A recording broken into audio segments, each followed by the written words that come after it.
Très heureux de vous avoir sur cet espace d'interview exclusive sur BM Télévision. Mesdames et messieurs, nous sommes au siège national du RCC, parti cher au président Barnabé Milingagno, qui est notre invité du jour et à qui j'ai dit bonjour, monsieur le président.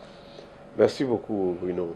Merci. Merci de nous avoir reçus et merci d'avoir accepté de répondre à quelques de nos questions. Et pour commencer, vous organisez ces derniers temps des cafés politiques.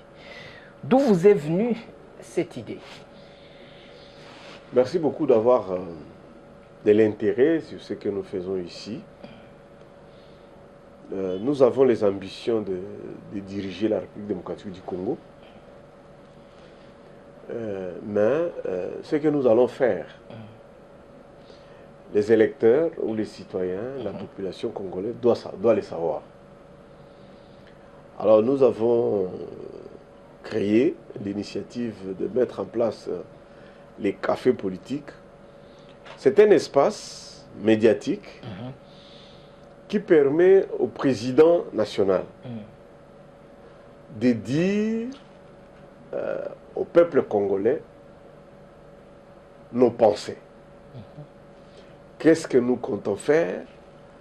Quelles sont les innovations ou les réformes que nous allons apporter quand nous serons au pouvoir?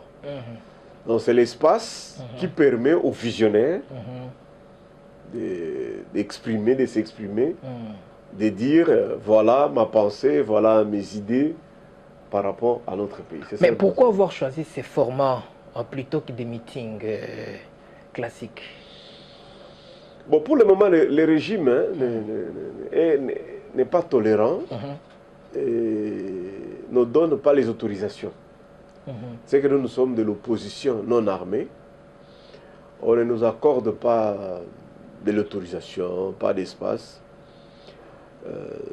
Les formats café politique, c'est encore toléré par le ministère de l'Information. Je salue Patrick Mouyaya. Et ce n'est pas encore interdit par le CESAC.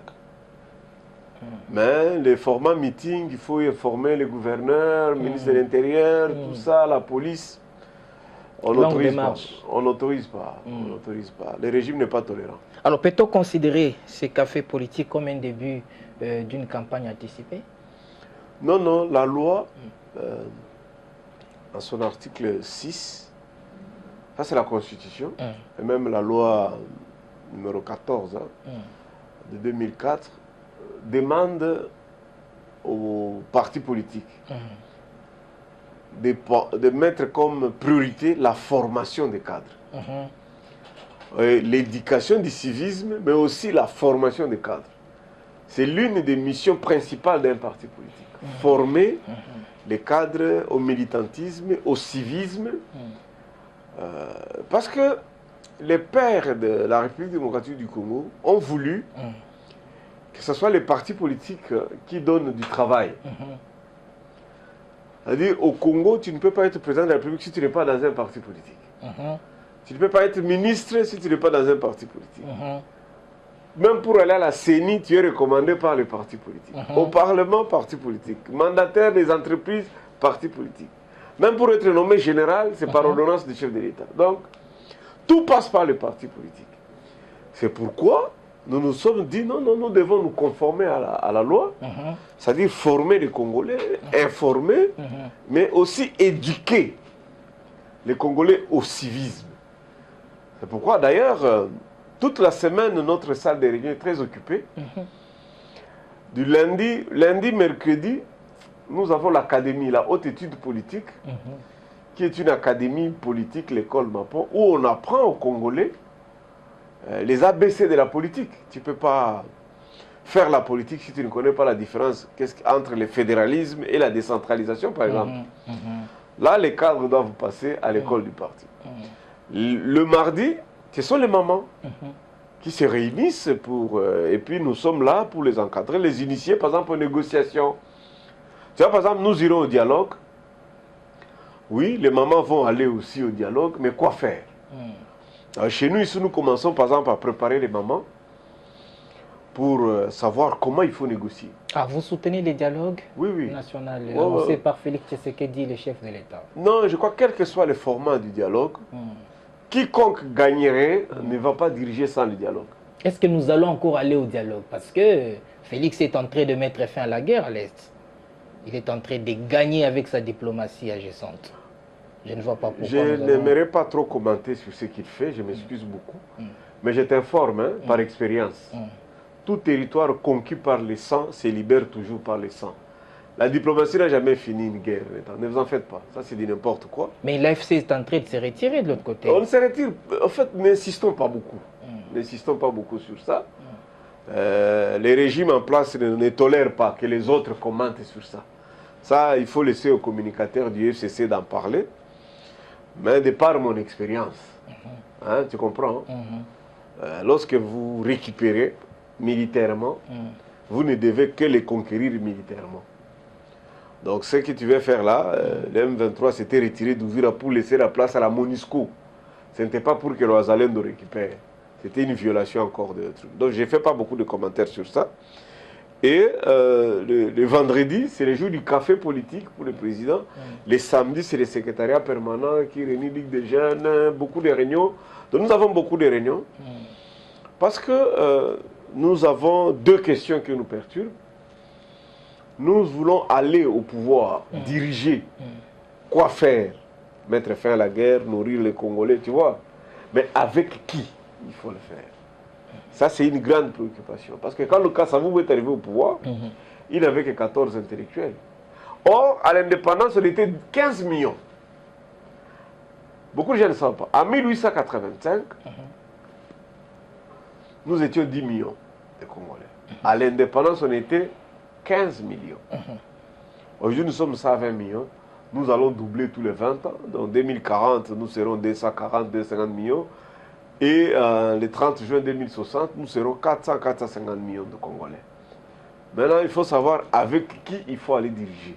C'est pourquoi nous passons plus de temps. Si vous ne voyez pas, vous ne nous voyez pas à la télé, c'est parce que nous passons beaucoup de temps ici au siège en train de former les gens avec qui nous devons aller au pouvoir, parce que nous avons vu l'expérience.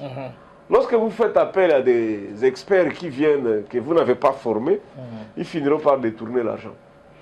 Le chef de l'État honoraire, Joseph Kabila, a fait une sortie médiatique très récemment.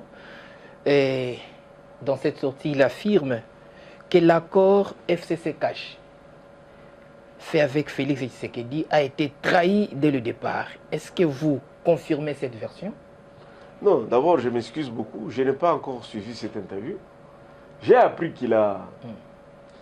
Il a fait une sortie. Il a fait, j'ai vu ça sur Twitter, mais je n'ai pas encore... D'ailleurs, c'est lui, France, qui m'en a informé hier sur son plateau. Je n'ai pas encore eu le temps de lire ça. Et puis de deux, moi, je ne commente plus l'actualité. Je ne commente pas l'actualité. C'est un acteur politique, Kabila, il sera candidat en 2028. Il sera candidat, lui qui est un condamné de la justice congolaise. Bon, si vous changez la constitution, il sera candidat. Il sera candidat. Moi, je ne sais pas, je ne peux pas commenter. Moi aussi, je suis candidat. Et je me prépare pour gagner les élections. C'est-à-dire, je suis plus concentré sur mon programme. Ce qu'il a dit, je ne sais pas. Je n'ai pas suivi. En tout cas, en toute sincérité, comme chrétien, la main au cœur, je n'ai pas encore suivi, je n'ai pas encore eu le temps de lire. Vous dites que si le pouvoir en place change la Constitution, Joseph Kabila sera candidat en 2028. Êtes-vous favorable à un changement de la Constitution, Barnabé Milingani? Favorable ou pas, ça ne me regarde pas. Ça relève du programme du régime en place. Juridiquement, ils ont raison, ils peuvent changer. Ils peuvent changer? Si, si. Ok. Ce n'est pas une faute de droit. Okay. Ils peuvent changer, ils peuvent modifier, ils peuvent réviser. Ça fait partie de leur programme. Tu vois ça? Mais ceux qui veulent le faire doivent savoir que, je crois qu'ils veulent le faire dans l'intention que les 10 ans des règnes du président actuel tombent dans l'eau, qui recommence dans une 4e république comme candidat qui n'a jamais été président. Mais moi aussi, je vais venir comme candidat parce que je n'ai jamais été candidat. Mais le changement là aussi aura comme conséquence que Kabila aussi aura le droit de revenir, être candidat comme s'il n'a jamais été président. Maintenant, la question, est-ce que les défenseurs de ces changements de constitution sont-ils prêts qu'à l'issue des élections, que Tshisekedi perde les élections et que Kabila gagne et qu'il commence à régner sur 7 ans au lieu de régner sur 5 ans? Sont-ils prêts que moi, Barnabé, je gagne? C'est ça la question. Mais on ne peut pas envisager changer la constitution pour tricher ou faire des montages comme ils ont fait. Mais déjà, Joseph Kabila lui-même n'est pas favorable à un changement de la Constitution. Il s'y oppose. Il dit que la Constitution de 2026 est sacrée. 2006.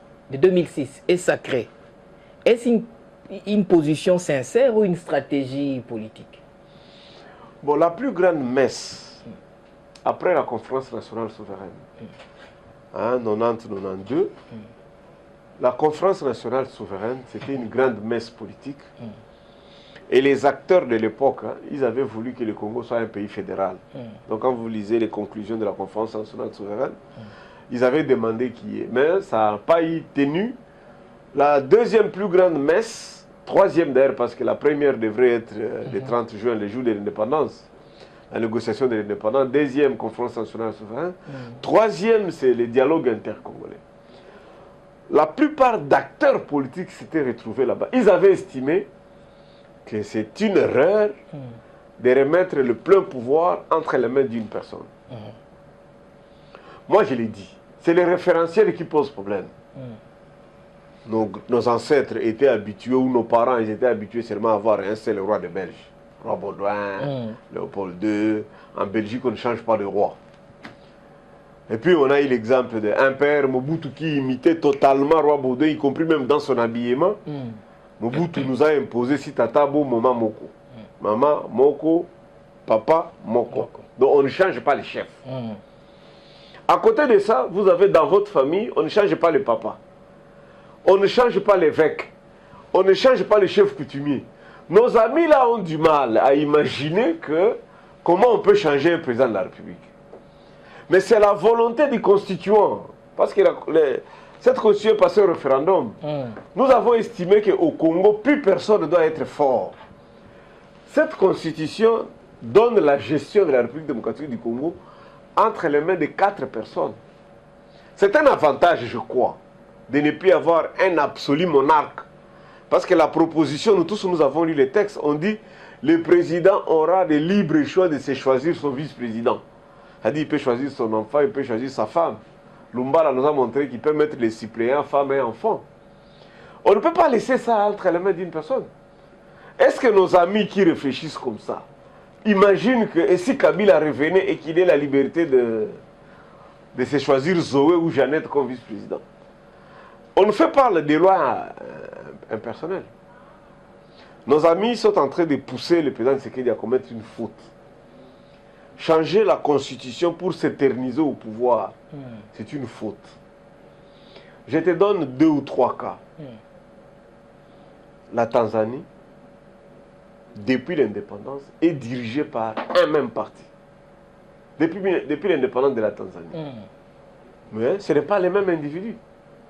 Depuis Nelson Mandela, l'Afrique du Sud est toujours dirigée par un même parti, Zimbabwe et beaucoup d'autres pays. Mais ce n'est pas le même individu, tu comprends? Bon, nous, parfois nous avons tendance à dire non, mais Brazza, Rwanda, Ouganda, non. Là, ce sont des gestions militaristes. Et donc l'IDPS peut rester, mais l'individu peut être changé. Mais c'est à eux de bien travailler.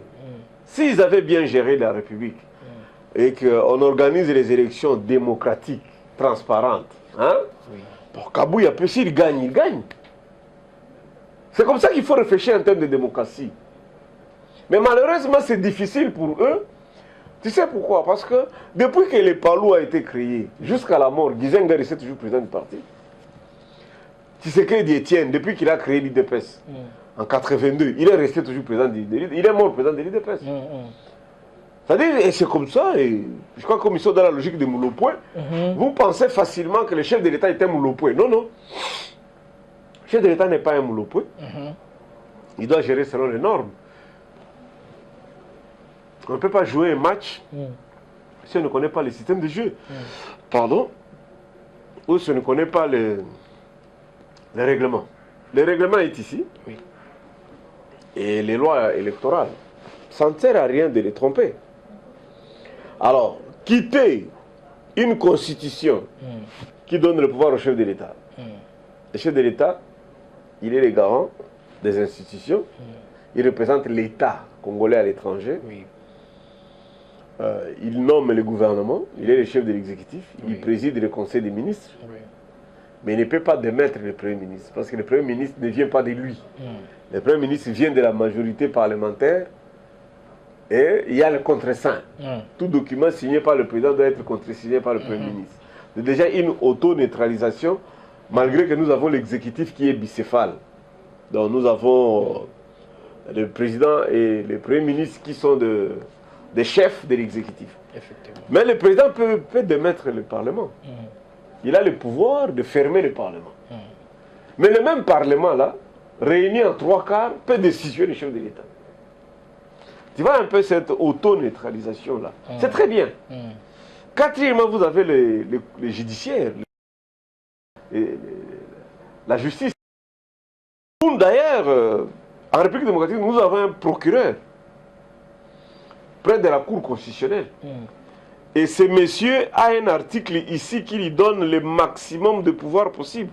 Je ne sais pas si les gens ont déjà lu cet article. Il est parmi les plus longs de la Constitution. L'article 165.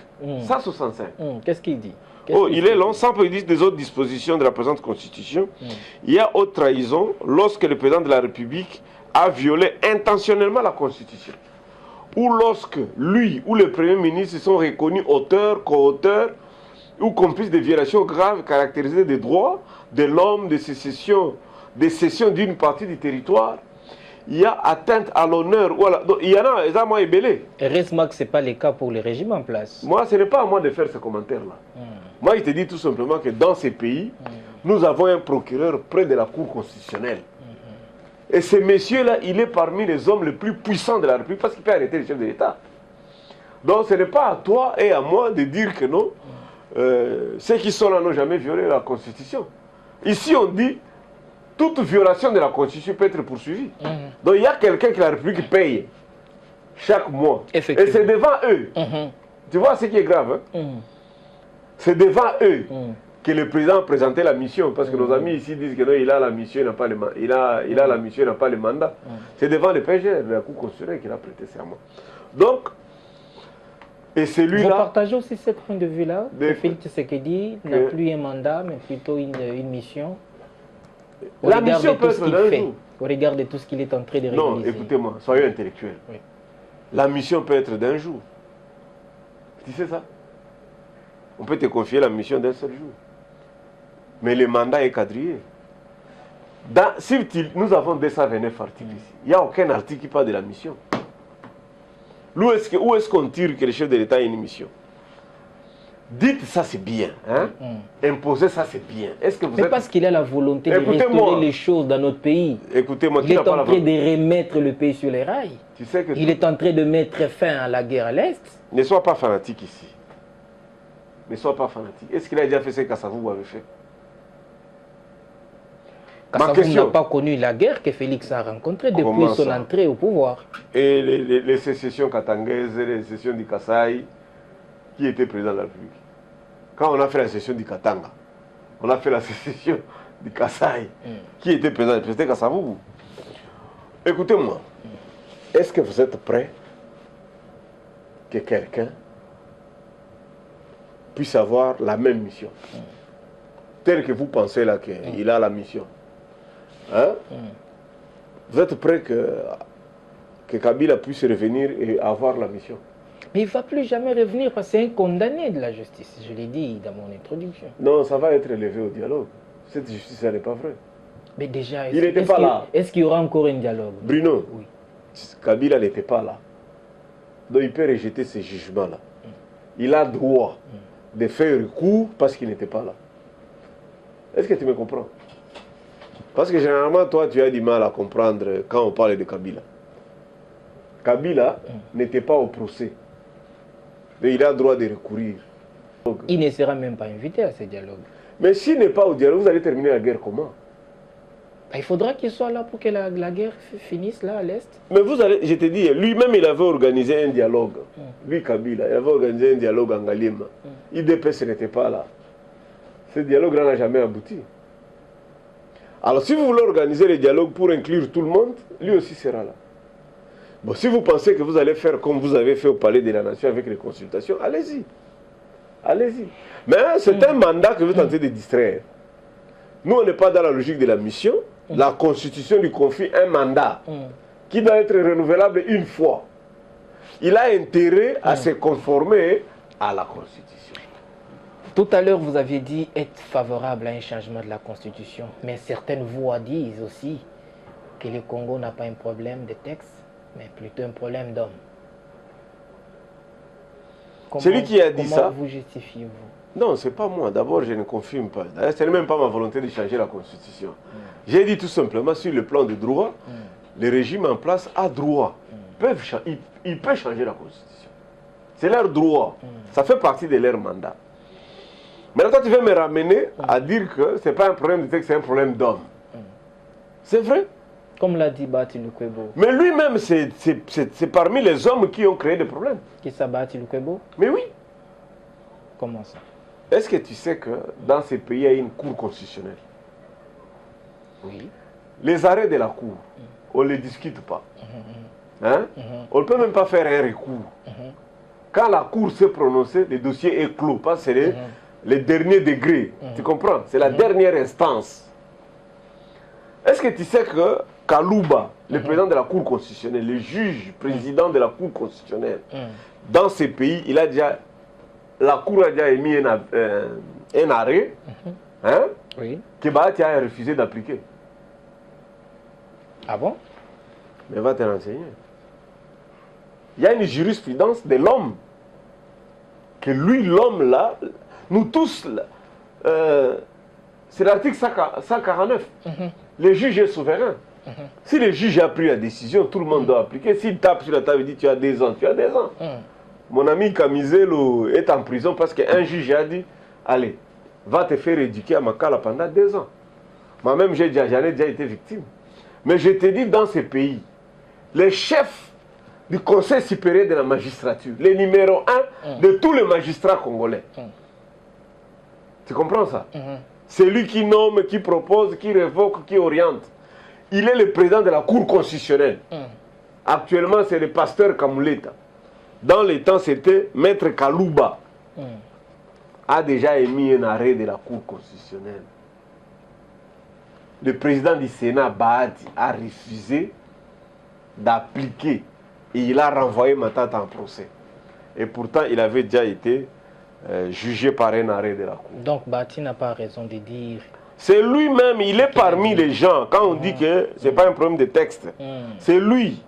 Par exemple, qui l'avait demandé d'aller faire la conférence de presse? Il s'est réveillé de lui-même, de chez lui.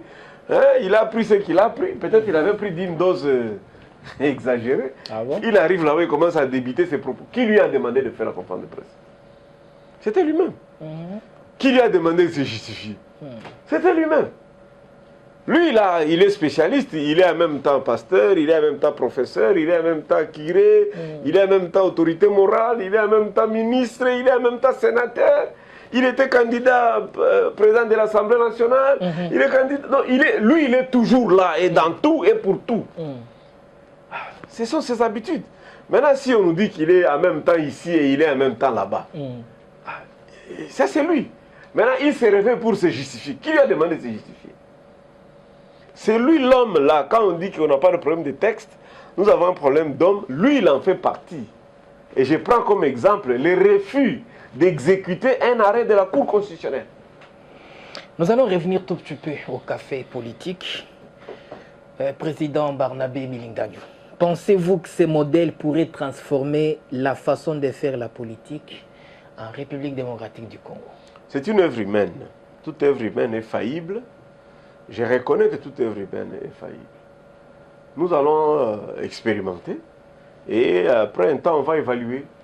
Mais c'est un début que les gens prennent rendez-vous chaque vendredi soir pour écouter. Par exemple, pour le moment, je suis en train de parler des partis politiques. J'ai remarqué que les gens ont peur, hein, ils sont un peu sceptiques. Beaucoup d'autres costumes, la politique est Hein, la politique là, les partis politiques, on ne comprend pas très bien qu'est-ce que c'est les partis politiques.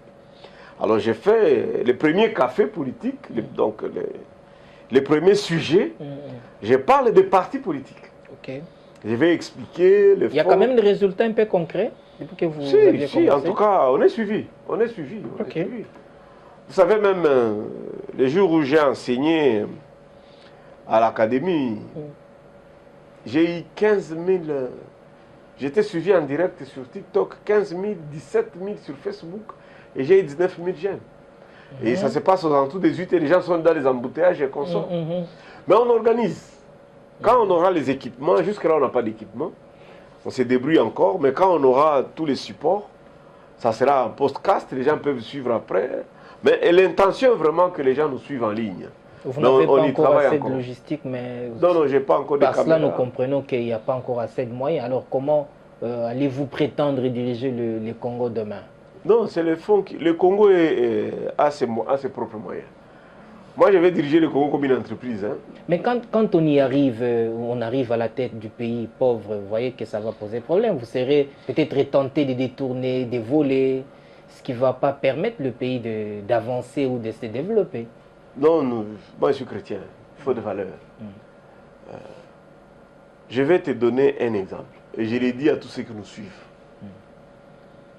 Faites une étude, fermez les yeux. Tout celui qui a volé l'argent de la République démocratique du Congo, tout celui qui a volé l'argent des citoyens congolais, donnez-lui 3 mois après le boulot. Okay. Personne émerge quand vous volez.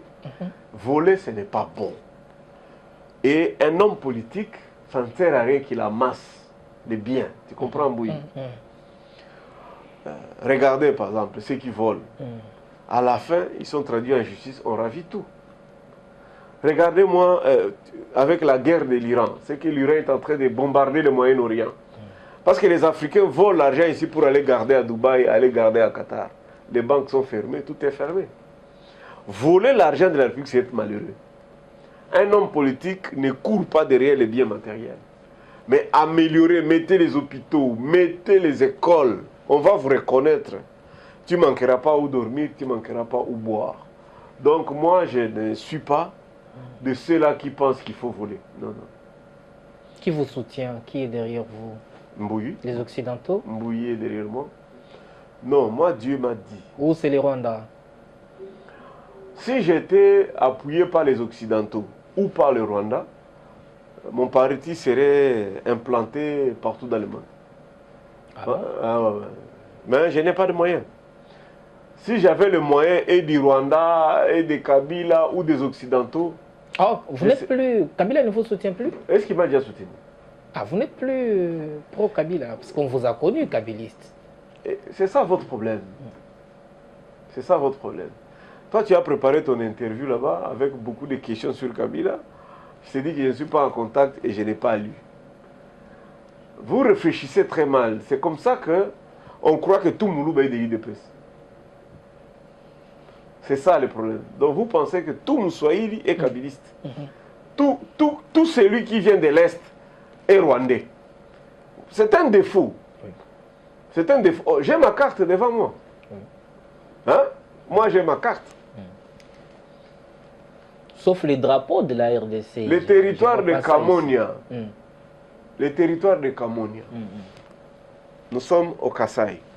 Il est frontalier de quel pays? Regardez la carte. Le territoire de Kamonia est frontalier de quel pays? Là, on a écrit Chikapa. Pourquoi tu fais semblant comme si tu ne regardes pas?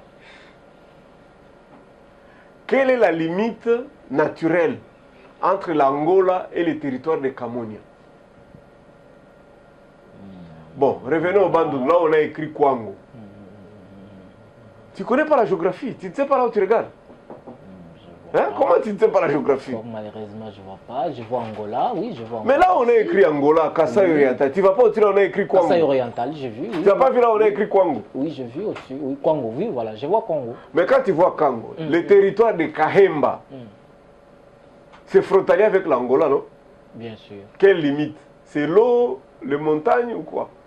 Les territoires de Kasongolunda et Popo Kabaka sont frontaliers avec l'Angola, non? Bien sûr. Dilolu. Sandoa, Kapanga, Kazumba, Muchacha, sont des Angolais, non? Qu'est-ce que vous voulez dire par là? Il n'y a pas de limite d'eau qui sépare Dilolo et l'Angola, Sando avec l'Angola, Camonia. C'est comme ça. Ils ont Mabele Moko, même frontière. Et puis c'est les mêmes peuples, mêmes animaux, même tout ça. Qui vous dérange? La plus grande infiltration au Congo, elle est angolaise. Ce sont les Angolais qui ont pu s'infiltrer la RDC. Ah bon? Ensuite, les Zambiens. Ah bon? Donc quand vous vous dites des choses comme ça... Donc ce n'est pas les Rwandais qui nous ont infiltrés. C'est un mauvais discours. C'est maintenant les Angolais.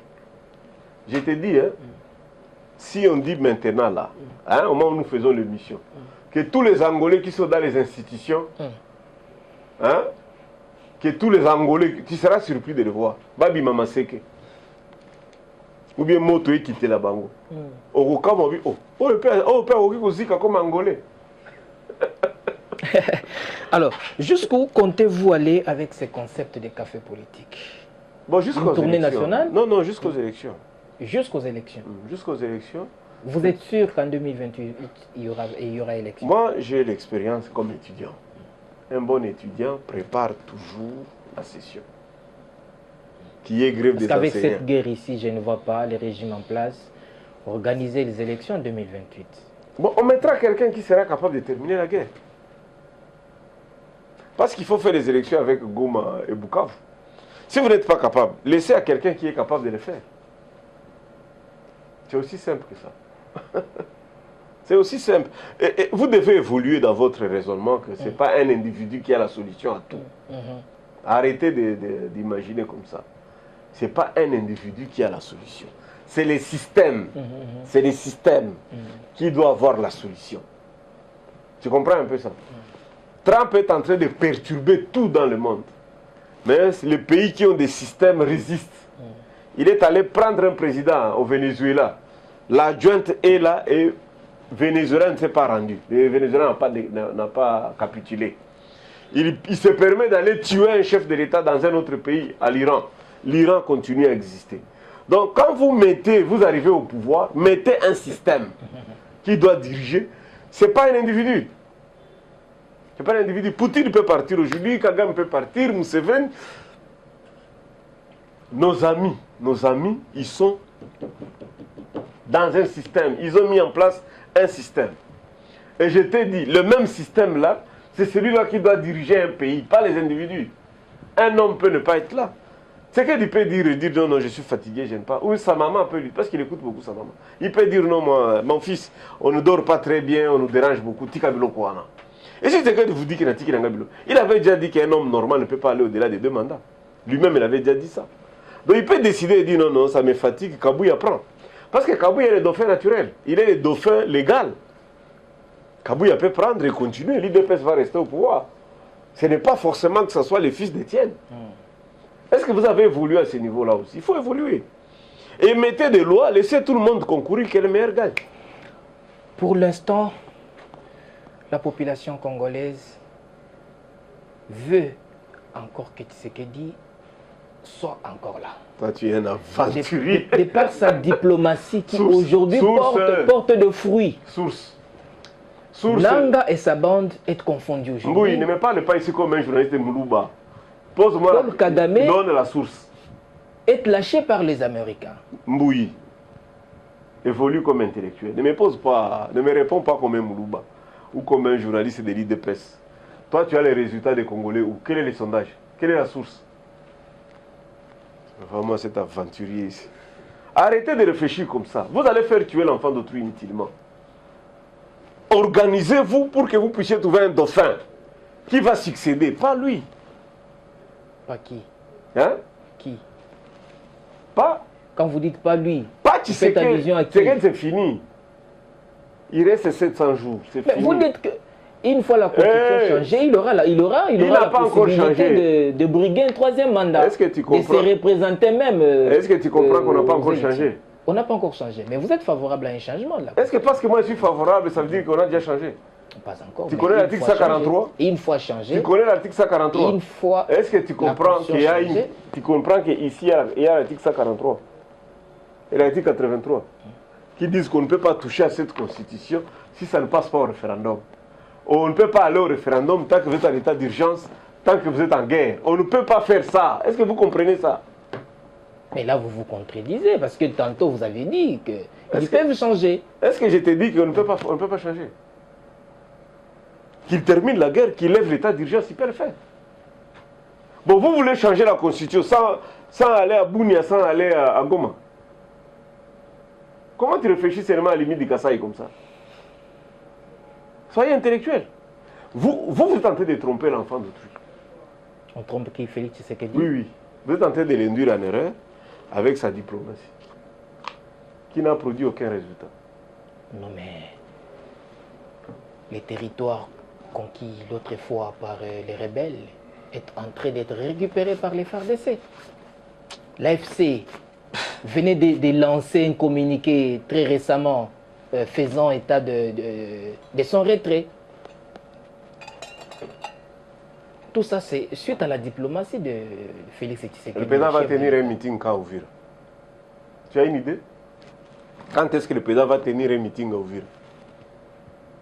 Déjà, le président a fait. Le président sera au Ouvira quand? Il a fait toute une tournée dans l'Est. Il n'a pas été inquiété. Qu'est-ce qui empêcherait au président de la République d'y aller aussi? Le président de l'Assemblée nationale, tu as les images du président de l'Assemblée nationale.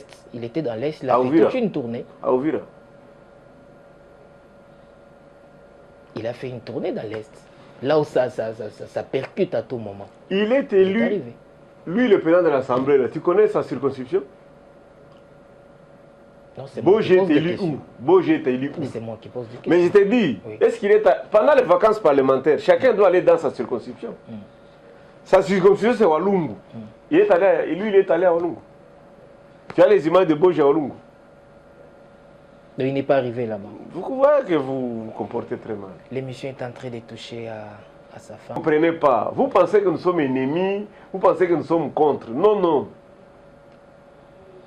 Nous l'aimons, nous prions pour lui. On laisse qu'il termine son mandat, qu'il part. Telle est la volonté du constituant. Il ne restera pas éternellement. Faire la guerre fait partie de ses missions, la diplomatie fait partie de ses missions. Qu'il termine, qu'il parte. Qu'il nous laisse les 145 territoires, comme lui l'a trouvé. Le jour où il prêtait serment, on avait tous les 145 territoires. Avant peut-être de vous libérer, Président Barnabé Milingagno, est-ce que le RCC est implanté sur toute l'étendue de la République aujourd'hui? Non, on y travaille, mais là où il n'y a pas d'Internet, c'est difficile. On ne sait pas aller partout. Bon, Bourget est allé à Béni. Est-ce que moi je peux aller à Béni? Est-ce que moi je peux aller à Lubumbashi? Parce que si je vais à Lubumbashi, on va m'accuser que non, oh, il n'y a qu'un des Zambie. Si tu pars à Bangui, oh, il n'y a qu'un des Centrafrique. Vous avez toujours cette image-là, que tout le monde peut fuir, que tout le monde peut faire la rébellion. Je suis candidat président de la République. Mon Galiema est ici, Palais de la Nation est ici. C'est là où je suis déjà ici, pourquoi je dois rentrer à 2000 km et pourtant, je suis le prochain locataire de la maison. Vous êtes convaincu de diriger le pays demain? Bon. Toi, tu penses qu'est-ce qui me manque? Tu connais l'âge à laquelle Félix a pris le pouvoir? C'est moi qui pose des questions. Ah ben voilà, il avait 56 ans, je t'informe. Tu connais l'âge à laquelle Mouzé a pris le pouvoir? Il avait 56 ans. Moi aussi j'ai 56 ans. Donc j'ai aussi l'âge pour être président de la République, non? L'émission touche à sa fin. Barnabé Milingagno, si vous avez un mot, un message, quel serait-il? Prions beaucoup pour notre nation et prions pour le RCC. Venez adhérer massivement à notre parti. Nous avons des programmes pour aider les gens à comprendre qu'est-ce que c'est la politique et à comprendre notre vision. Ça s'appelle le café politique. Mais les adhérents, nous avons une école du parti, haute études politiques. Notre recteur est une jeune professeure, une dame très bien, très intelligente en relations internationales. Notre secrétaire général académique, c'est un docteur aussi en Sciences Po. Et notre apparitaire est juriste. Donc nous avons toute une structure toute une école qui forme les partis. Ce n'est pas seulement limité à nos militants. Même vous êtes dans un autre parti politique, IDPS, PALU, SID, quoi. Vous ne comprenez pas très bien, vous voulez apprendre les ABC de la politique. Il y a un coaching accéléré ici, animé ou enseigné par des très très grands et des éminents professeurs, et qui vont vous donner la formation qu'il faut afin que nous puissions sauver notre nation. Parce que avoir un programme, ou avoir la force physique, avoir la mission, avoir le mandat, tout ça c'est très bien. Ça concerne un individu. Mais ce qui est important, c'est d'être nombreux pour aller diriger. Et Dieu nous a posé la question, avec qui vous voulez diriger? Je ne peux pas arriver, moi je serai président, j'ai besoin d'un DIRCAP, j'ai besoin du Premier ministre, j'ai besoin de ceci. Alors on ne peut pas arriver, commencer à travailler si on ne se connaît pas. Ou si on n'a pas le même regard de choses. Il ne faut pas, quand on te pose la question fédéralisme, oh non, on ne peut pas être fédéral parce que décentralisation, oh non, non, non. Aller en politique au plus haut niveau, il faut avoir une bonne compréhension des textes, des méthodes, ainsi de suite. Que Dieu vous bénisse. Nous vous attendons. Venez, mes numéros sont toujours disponibles. Vous pouvez toujours me contacter au 081 51 44 311. Ça, c'est pour les MP, ça. 089 94 55 665. Orange Money. 09 97 80 7000. Airtelman. Ainsi prend fin cette interview exclusive. Je rappelle que notre invité était Barnabé Milingagno, président national du RCC. Vous avez un avis contraire, n'hésitez pas de nous contacter au travers les numéros qui s'affichent au bas de votre écran. Restez connectés et merci de nous suivre une fois de plus sur BM Télévision, la chaîne du moment.